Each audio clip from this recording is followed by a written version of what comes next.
Oui, bonjour à tous et à toutes, bienvenue sur Guyane Première Télévision pour vivre en direct cette première étape du voyage en Guyane du président Emmanuel Macron. Alors, vous allez pouvoir vivre cet événement pendant 48 heures exactement, d'aujourd'hui jeudi jusqu'à samedi. Nous vous emmènerons avec nos équipes sur nos 3 médias, télévision, radio et internet à travers toute la Guyane, vous le verrez. Alors, qui va arriver aujourd'hui avec le président Macron? Eh bien, Jean-Claude Juncker, le président de la Commission européenne, et Corinne Crétu, commissaire européenne à la politique régionale, Jean-Michel Blanquer, le ministre de l'Éducation nationale, Annick Girardin, la ministre des Outre-mer, Sébastien Lecornu, secrétaire d'État auprès du ministre de la Transition écologique et solidaire.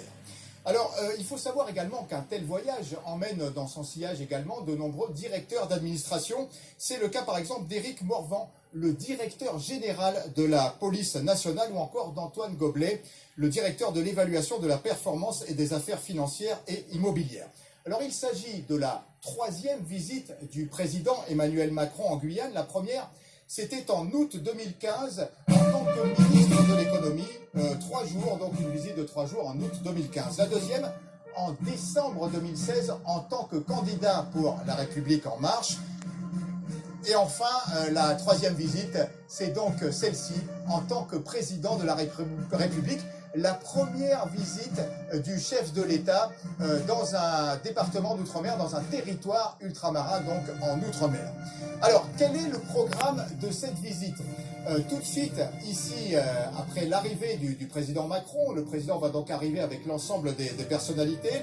Il y aura donc un salut aux militaires qui sont présents ici, une section du RSMA, une section de la base aérienne militaire, une section également de la marine et enfin de la Légion étrangère. Après ce salut aux militaires, eh bien, un accueil évidemment par les élus présents ici à la base aérienne. Et puis ensuite, le président Macron et la délégation, ainsi qu'un pool presse, de nombreux journalistes évidemment suivent cette visite, mettront le cap vers Maripasoula. Arrivé à Maripasoula à 14 h, là-bas, à Maripasoula, évidemment, un salut aux militaires, puis la présentation du chantier de l'internat, un chantier très attendu, on le sait, par les populations du Haut-Maroni. Un trajet à pied ensuite vers la mairie de Maripasoula, et puis une rencontre avec les élus et chefs coutumiers sur la place de la mairie. Ensuite, à 17 h, retour vers l'aéroport de Maripasoula, et puis à 18 h 30 environ, une arrivée sur Cayenne, et puis le soir, ce qu'on appelle traditionnellement un dîner républicain avec les élus à la résidence du préfet.